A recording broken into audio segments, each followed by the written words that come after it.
Hello super hero lovers, আজ আমি আপনাদের জন্য নিয়ে হাজির হয়েছি একটি fantasy adventure movie pirates of the Caribbean dead man chest মুভিটির এক্সপ্লেন নিয়ে।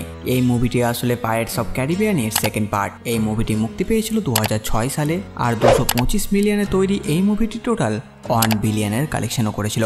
আর এর বর্তমান রোটেন টমেটো রেটিং 53% ক্রিটিক্স আর 72% অডিয়েন্স স্কোর আছে। তাহলে আর কথা না বাড়িয়ে এদিকে শুরু হচ্ছে pirates of the Caribbean dead man chest. মুভির শুরুতে আমরা ইংল্যান্ডের পোর্ট রয়্যাল শহরে দেখি কাটলার ব্যাকেটকে, যে এখানে ট্রেডিং কোম্পানির হেড। সেখানে তার আসার কারণ হচ্ছে সে এখানে এসেছে অ্যারেস্ট ওয়ারেন্ট নিয়ে এলিজাবেথ আর উইলিয়ামের নামে। আর সে জ্যাক স্প্যারোর ব্যাপারে জিজ্ঞেস করে। তাদের দেখে উইলিয়াম অবাক হয়ে যায় আর তাই সে জিজ্ঞেস করে এলিজাবেথের দোষ কি, তাকে কেন গ্রেপ্তার করা হচ্ছে। উত্তরে কাটলার ব্যাকেট বলে, এক সামুদ্রিক ডাকাত এক জলদস্যুকে মুক্ত করার জন্য তোমাদের গ্রেপ্তার করা হচ্ছে আর ইংল্যান্ডের রাজা তোমাদের ফাঁসির সাজা শুনিয়েছে। ওদিকে আমরা ব্ল্যাক পার্ল জাহাজে গিবসকে দেখি, সে অনেক কাককে উড়ে যেতে দেখে আর তখন আমরা দেখি জলদস্যুদের বন্দি করা হচ্ছে আর তাদের নির্দয়ভাবে আঘাত দেওয়া হচ্ছে, চোখ উপড়ে ফেলা হচ্ছে তাদের। আর যারা মারা যাচ্ছে তাদেরকে কফিনে ভরে জলে ফেলে দেওয়া হচ্ছে। কয়েকজন কয়েকটা কফিনকে জলে ফেলে দেয়। তখন আমরা জানতে পারি সেই কফিনগুলোর মধ্যে একটিতে ক্যাপ্টেন জ্যাক স্প্যারো আছে একটি লাশের সাথে, যাতে তাকে এই মৃতর সাথে কফিন সমেত জলে ফেলে দেয় আর সে সেই জল থেকে মুক্ত হতে পারে। মাঝ সমুদ্রে গিয়ে জ্যাক স্প্যারো সেই কফিনের ওপর অংশে গুলি মেরে কোনো রকমে ভেঙে উঠে বসে আর নৌকার মতন সেটা চালিয়ে এগিয়ে চলে তার ব্ল্যাক পার্ল জাহাজের দিকে। আর সেখানে গিয়ে উঠে বসে জাহাজে। তাকে গিবস জিজ্ঞেস করে যে এত তাড়াতাড়ি সে জেল থেকে পালিয়ে এসেছে, তার হাতে কি কিছু লেগেছে না খালি হাতে এসেছে। তখন জ্যাক স্প্যারো সেই জাহাজের সবাইকে চাবির আকৃতির একটি নকশা দেখায় আর জ্যাক স্প্যারো বলে এই চাবিটা আমাদের খুঁজতে হবে, এটার সাহায্যে একটি সিন্ধুক খোলা যাবে আর একটি সিন্ধুকে কি থাকে সেটা আমরা সবাই জানি, ফলে সেই সিন্ধুকের সাহায্যে আমরা সবাই বড়লোক হয়ে যাব। অপরদিকে কাটলার ব্যাকেট উইলিয়ামকে বলে, যদি তুমি চাও যে এই মৃত্যুদণ্ড যদি না হয় তাহলে তোমাকে আমার জন্য একটা কাজ করতে হবে। জ্যাক স্প্যারোর কাছে একটা জিনিস আছে, সেটা আমার চাই। উইলিয়াম ভাবে সে হয়তো ব্ল্যাক পার্ল জাহাজ চায়, কিন্তু আসলে সেটা না। কাটলার চাই জ্যাক স্প্যারোর কম্পাস আর বলে, যদি তুমি আমাকে কম্পাসটি এনে দিতে পারো তাহলে তোমার মৃত্যুদণ্ডের সাজা মাফ করে দেওয়া হবে। ওদিকে জ্যাক স্প্যারো তার সেই কম্পাসের সাহায্যে সেই চাবিটিকে খোঁজার অনেক চেষ্টা করে, কিন্তু এই মুহূর্তে তার কম্পাস কাজই করছিল না। আসলে এই কম্পাস একটু ম্যাজিক্যাল, কারণ জ্যাক স্প্যারো যেই জিনিস পছন্দ এই কম্পাস তাকে সেই দিকেই দিশা দেখায়, কিন্তু এখন সেটা কাজ করছে না। আর এদিকে তার মদও শেষ হয়েছে। তখন সে আরো কিছু মদ আনতে বেসমেন্টে যায় আর সেখানে সে বুটস্ট্র্যাপকে দেখতে পায়, মানে সে উইলিয়ামের বাবা বিল টার্নার বসে আছে। অনেক বছর আগে সে জ্যাক স্প্যারোর সাথে কাজ করত। সে জ্যাক স্প্যারোকে বলে, ডেভি জোন্স তোমাকে খুঁজছে, কারণ 13 বছর আগে তুমি তার সাথে একটা ডিল করেছিলে তোমার মৃত্যুর বদলে, আর তারপর থেকে 12 বছর কেটে গেছে আর তাই এখন সে তোমাকে খুঁজছে। এখন যদি তুমি বাঁচতে চাও তাহলে সেই চাবিটি খুঁজে সেই সিন্দুকটি খুলে ফেলো। সেখান থেকে যেতে যেতে বুটস্ট্র্যাপ জ্যাক স্প্যারোর হাতে একটা চিহ্ন বানিয়ে দেয়, ফলে ডেভি জোন্স জ্যাক স্প্যারোর খবর ও লোকেশন পেয়ে যায় আর সে জ্যাককে এখন ট্র্যাক করতে পারবে। তাড়াতাড়ি জ্যাক স্প্যারো বেসমেন্ট থেকে বেরিয়ে সবাইকে উঠিয়ে তাড়াতাড়ি স্থলের দিকে যেতে বলে। জ্যাক স্প্যারো অনেক ভয় পেয়ে গেছে আর তার মাথার হ্যাটটি বাঁদরে নিয়ে পালিয়ে যায় আর সমুদ্রের জলে ফেলে দেয়। জ্যাকের সেই হ্যাটটি সমুদ্রের জলে ভেসে যায় আর পরদিন সকালে অন্য জাহাজের একজন সেটা পায় আর সেই সমুদ্র থেকে সেটা নিজের জাহাজে তোলে। কিছুক্ষণের মধ্যে জলের তলায় কিছু গিয়ে সেই পুরো জাহাজটিকে জলের তলায় টেনে নেয়। অপরদিকে আমরা দেখি উইলিয়াম টার্নার জ্যাক স্প্যারোকে খুঁজতে টর্টুগা পৌঁছায় আর সেখানে সে জানতে পারে জ্যাক স্প্যারো এক আইল্যান্ডে আছে। আর তারপর তারা যাত্রা শুরু করে আর কয়েকদিন পর সে আইল্যান্ডে পৌঁছে যায়। সেখানে যেতেই সেখানে ট্রাইববাসীরা তাকে কিডন্যাপ করে ঝুলিয়ে নিয়ে যায় আর সে জ্যাক স্প্যারোকে দেখতে পায় আর সে জানতে পারে জ্যাক স্প্যারো এখানের এই ট্রাইবের সর্দার হয়ে গেছে আর সেই ট্রাইবের সদস্যরা জ্যাক স্প্যারোকে এক রাজার মতন সম্মান করে আর তার সমস্ত আদেশ মেনে চলে।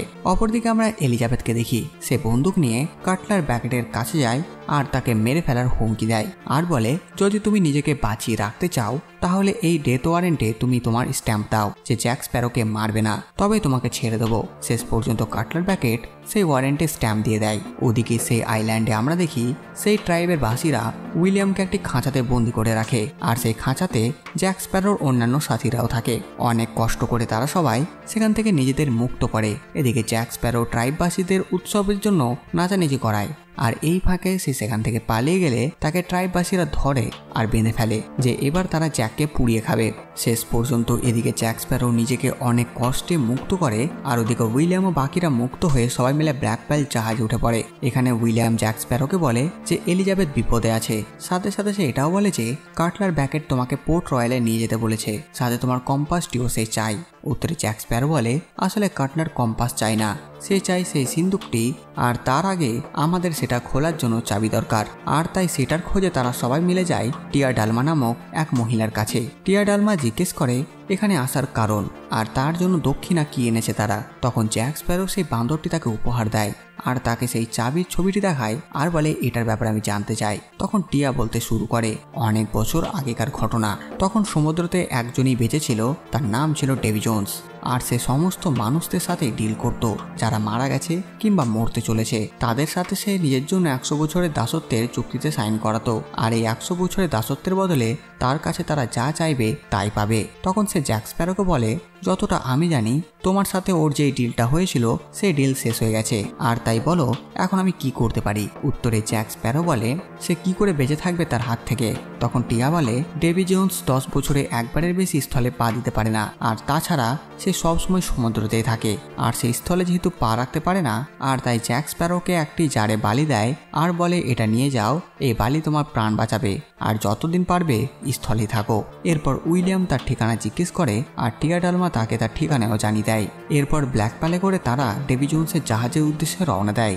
অনেক দিনের সফরের পর তারা ডেভি জোন্সের জাহাজ খুঁজে পায়। জ্যাক স্প্যারো উইলিয়ামকে বলে যদি কেউ তোমাকে ধরে নেয় তাহলে তাদের বলো জ্যাক স্প্যারো পাঠিয়েছে তার ঋণ মেটাতে।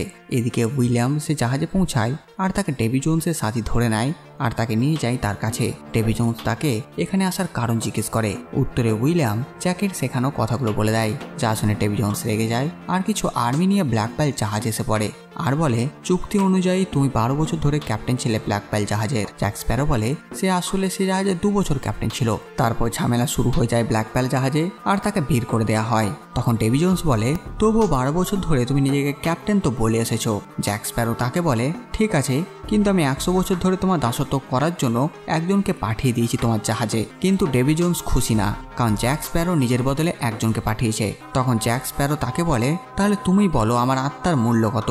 তখন ডেভি জোন্স তাকে 100টি আত্মা আনতে বলে, মানে 100 জন, আর এটা তাকে 3 দিনের মধ্যেই করতে হবে। আর জ্যাক স্প্যারো হাত থেকে তার সে অভিশপ্ত চিহ্নটি তুলে নেয়।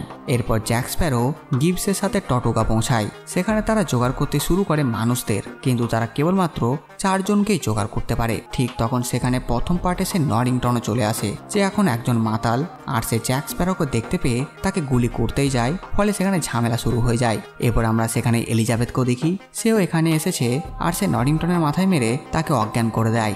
আর শেষ পর্যন্ত জ্যাক স্প্যারো এলিজাবেথ ও নরিংটনকেও সাথে নিয়ে নেয় আর তাদের জানায় যে তার কম্পাস এখন আর কাজ করছে না আর এখন তাকে সেই চাবিটিও নিতে হবে। আর ডেভি জোন্সের কাছে এখন উইলিয়ামও বন্দি। আর এলিজাবেথকে সেই কম্পাসটি দেয় আর বলে যদি তুমি উইলিয়ামকে বাঁচাতে চাও এই কম্পাস তোমার সাহায্য করবে, কারণ এই কম্পাস আমাদেরকে আমাদের ইচ্ছার দিকে নিয়ে যায়। তোমার ইচ্ছা উইলিয়াম আর আমার ইচ্ছার চাবি, আর দুটোই একই জায়গায় আছে। এলিজাবেথ সেই কম্পাসটি হাতে নিতেই সেই কম্পাস তাকে ডেভি জোন্সের জাহাজ কোন দিকে আছে সেটা জানিয়ে দেয়। আর তার সাহায্যে জ্যাক স্প্যারো তাদের ব্ল্যাক পালকে এগিয়ে নিয়ে চলে। ওদিকে ডেভি জোন্সের জাহাজে উইলিয়াম টার্নার তার বাবার ব্যাপারেও জানতে পারে যে এই জাহাজে 12 বছর ধরে বন্দী ছিল আর ডেভি জোন্সের দাসত্ব করছে। উইলিয়াম তার বাবাকে সেই চাবির ব্যাপারে জিজ্ঞেস করে যে সে কি করে সেই চাবিটি পাবে।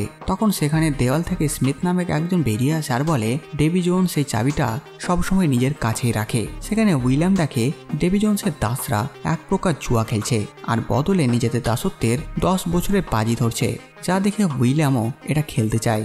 আর তাকে জিজ্ঞেস করা হয় কার বিপক্ষে তুমি বাজি ধরতে চাও। উত্তরে সে বলে ডেভি জোন্স। নিজের নাম শুনেই ডেভি জোন্স সেখানে এসে উপস্থিত হয় সেটি খেলার জন্য। উইলিয়াম নিজের আত্মার চিরকালের দাসত্বের জন্য বাজি ধরে, বদলে সে ডেভি জোন্সের সেই চাবিটি চায়। এরপর খেলা শুরু হয়ে যায়। ডেভি জোন্স আর উইলিয়াম একসাথে গুটি চালায়, সাথে সাথে সেখানে বুটস্ট্র্যাপও গুটি চালায়। আর তখন ডেভি জোন্স অবাক। উইলিয়াম তাকে নিষেধ করে, কিন্তু সেও একই বাজিতে খেলতে চায়। তিনজনেই নিজের নিজের গুটি চালিয়ে দিয়েছে। এবার দেখার পালা কার কত নম্বর পড়েছে। সব থেকে বেশি নম্বর পড়েছে ডেভি জোন্সের, আর উইলিয়াম আর তার বাবার নাম্বার কম এসেছে। ঠিক তখন ডেভি জোন্সের সন্দেহ হয় যে বুটস্ট্র্যাপ মিথ্যা বলছে, সে যত বলছে তার তত নম্বর পড়েনি, আর সে তার গুটি দেখে নেয় আর বুটস্ট্র্যাপকে দাসত্ব করার জন্য সারা জীবনের জন্য থেকে যেতে বলে আর সেখান থেকে উঠে চলে যায়। বুটস্ট্র্যাপ আসলে উইলিয়ামের জন্য এটা করেছে, যদি সেটা না করতো ডেভি জোন্স উইলিয়ামের গুটি দেখে নিত আর কম আসার জন্য উইলিয়ামকে দাসত্ব করতে হতো। তাই তার আগেই ডেভি জোন্সকে রাগিয়ে সেখান থেকে ফিরিয়ে দেওয়ার জন্য এটা তার প্ল্যান ছিল। ডেভি জোন্স মিথ্যাবাদীর সাথে খেলবে না, তাই উঠে পালায়।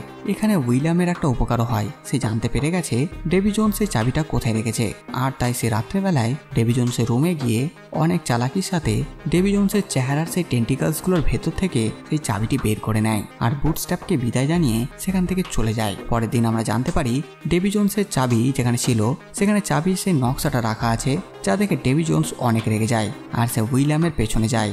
আর যেই জাহাজে উইলিয়াম উঠে বসেছিল সেই জাহাজে এক সামুদ্রিক ক্রিচার ক্র্যাকেন দিয়ে অ্যাটাক করিয়ে দেয়, যার অনেক বড় বড় টেন্টিকলস অক্টোপাসের মতন, আর পুরো জাহাজকে সেই ক্রিচার ভেঙে মুচড়ে জলের তলায় নিয়ে চলে যায়। কোনো রকমে উইলিয়াম সেখান থেকে বেঁচে যায় আর তার সাথে আরও কিছু সেই জাহাজবাসীও। উইলিয়াম জাহাজের একটি ভাঙা টুকরোতে উঠে সেখান থেকে চলে যায় ডেভি জোন্সের জাহাজে লুকিয়ে পড়ে আর বাকিদের ডেভি জোন্সের সাথীরা ধরে নিয়ে মেরে ফেলে। আর এরপর ডেভি জোন্স তাদের জাহাজটি নিয়ে সেই আইল্যান্ডের দিকে যেতে বলে যেখানে সেই সিন্দুকটি আছে। সাথে সাথে উইলিয়ামও সে আইল্যান্ডের দিকেই যায়। এদিকে ব্ল্যাক পার্ল জাহাজ সে আইল্যান্ডে পৌঁছে গেছে। যেহেতু ব্ল্যাক পার্লের গতি সমস্ত জাহাজের থেকে বেশি, তাই তারা সবার আগে সেখানে পৌঁছে গেছে আর তারা একটু খুঁজে সেই সিন্দুকটি পেয়ে যায়। ঠিক তখন সেখানে উইলিয়াম এসে উপস্থিত হয় আর তখন জ্যাক স্প্যারো, উইলিয়াম আর নরিংটনের মধ্যে লড়াই শুরু হয়ে যায় সেই সিন্দুকটির জন্য। নরিংটন চায় এই সিন্দুকটি কাটলার ব্যাকেটকে দিয়ে দেবে, ফলে সে আবার আগের জীবনে ফিরে যেতে পারবে। জ্যাক স্প্যারো এই সিন্দুকটি দরকার যাতে সে ডেভি জোন্সের কাছ থেকে নিজের জীবন বাঁচাতে পারে, আর উইলিয়াম এটার সাহায্যে তার বাবাকে ছাড়াতে চায়। আর তাই তিনজনের লড়াই শুরু হয়ে যায়। এদিকে ডেভি জোন্সের 10 বছর পূর্ণ হয়, ফলে সে তার সমস্ত সাথীদের সেই সিন্দুকটি আনার জন্য আইল্যান্ডে পাঠিয়ে দেয়। এদিকে জ্যাক স্প্যারো সেই সিন্দুকটি নিয়ে পালিয়ে যায় আর চাবি দিয়ে সেই সিন্দুকটি খুলে ফেলে আর সেখান থেকে ডেভি জোন্সের হৃৎপিণ্ডটা বের করে তার কাছে থাকা সে বালির জারটির ভেতরে রেখে দেয়। এরপর যখন জ্যাক স্প্যারোর সাথে ডেভি জোন্সের একসাথে লড়াই হয়, তখন সুযোগ বুঝে নরিংটন সেই পাত্র থেকে হৃৎপিণ্ডটা বের করে নিজের কাছে রেখে দেয় আর সেখান থেকে পালিয়ে যায়। তারপর জ্যাক স্প্যারো, উইলিয়াম টার্নার ও এলিজাবেথ মিলে ব্ল্যাক পার্ল জাহাজে গিয়ে পৌঁছায় আর এদিকে ডেভি জোন্স তার জাহাজ নিয়ে ব্ল্যাক পার্লের কাছে চলে আসে। জ্যাক স্প্যারো তাকে ভয় দেখায় তার কাছে থাকা সেই কাঁচের জারটি দেখিয়ে, কিন্তু তখন ডেভি জোন্স তাদের উপর আক্রমণ করতে বলে। ঠিক তখন ব্ল্যাক পার্ল নিয়ে তারা দ্রুত সেখান থেকে পালিয়ে যায়, কিন্তু ব্ল্যাক পার্লের পেছনে সে ক্রিচারটিকেও ছেড়ে দেয় ডেভি জোন্স। এদিকে জ্যাক স্প্যারোর হাতে থাকা সেই জারটি পড়ে যায় আর সেটি ভেঙে যায় আর সে দেখে সেখানে কোনো হৃৎপিণ্ড নেই। আর এদিকে সেই ক্রিচারটি আক্রমণ করতে শুরু করে। জ্যাক স্প্যারো সেখানে সবাইকে ছেড়ে একটি নৌকা করে পালিয়ে যায়। ব্ল্যাক পার্ল থেকে অনেক দূরে এসে জ্যাক স্প্যারো তার কম্পাসটি দেখে, তো তাকে কম্পাস ফিরে যেতে বলে আর তখন জ্যাক স্প্যারো সেই জাহাজে ফিরে যায় আর কোনো রকমে প্রথম আক্রমণ থেকে সে ক্রিচারটিকে আহত করে আর সেখান থেকে তাড়াতে সক্ষম হয়, কিন্তু সে আবারও ফিরবে। আর তাই জ্যাক স্প্যারো সবাইকে নৌকাতে করে চলে যেতে বলে। সবাই নিচে নৌকায় যায় আর এদিকে এলিজাবেথ জ্যাককে ধন্যবাদ জানায় যে সে ফিরে এসেছে আর বড় চালাকির সাথে জ্যাক স্প্যারোকে বেঁধে দেয়। এটা বলে যে সেই ক্রিচার তোমার জন্য এসেছিল, আর জ্যাককে বেঁধে সেও নৌকায় গিয়ে ওঠে। উইলিয়াম জিজ্ঞেস করে জ্যাক কোথায়। উত্তরে এলিজাবেথ বলে সে জাহাজেই থাকতে চায়, কারণ সে চায় ক্রিচারটির সাথে লড়তে। এরপর জ্যাক স্প্যারো নিজের হাতের বাঁধনটি খোলে আর তারপর তার কাছে থাকা তলোয়ার দিয়ে লাফিয়ে যায় সে বড় ক্রিচারটির ওপর। ক্রিচারটি জ্যাক স্প্যারোকে গিলে নেয়। পুরো ব্ল্যাক পার্লকে জলের তলায় নিয়ে চলে যায় সে ক্রিচারটি। ওদিকে নরিংটন সে হৃৎপিণ্ডটা নিয়ে কাটলার ব্যাকেটের কাছে পৌঁছায়। অপরদিকে ব্ল্যাক পার্লের সেই সাথীরা নৌকাতে করে টিয়া ডালমার কাছে পৌঁছায় আর তার কাছে উপায় জিজ্ঞেস করে জ্যাক স্প্যারোকে বাঁচানোর। উত্তরে টিয়া ডালমা বলে তোমাদেরকে মৃত্যুর শেষ কিনারাতে যেতে হবে, তবেই তাকে বাঁচানো যাবে, কিন্তু তার জন্য তোমাদের একজন ক্যাপ্টেন দরকার। ঠিক তখন সেখানে হেক্টর বারবোসা এসে উপস্থিত হয় আর এই মুভিটি এখানেই শেষ হয়ে যায়। তো বাস বন্ধুরা, এই ভিডিওটা সাথেটুকুই। আপনারা কমেন্ট করে জানান ভিডিও আপনাদের কেমন লাগলো। সাথে সাথে আমার এই কাজ যেটা আপনাদের ভালো লাগে ভিডিও লাইক চ্যানেল সাবস্ক্রাইব করে দেবেন। তো আমি আসতে পারি নতুন ভিডিও নিয়ে। আমি প্রিন্স সালমান আর আপনারা দেখছিলেন বাংলা মুভিজ।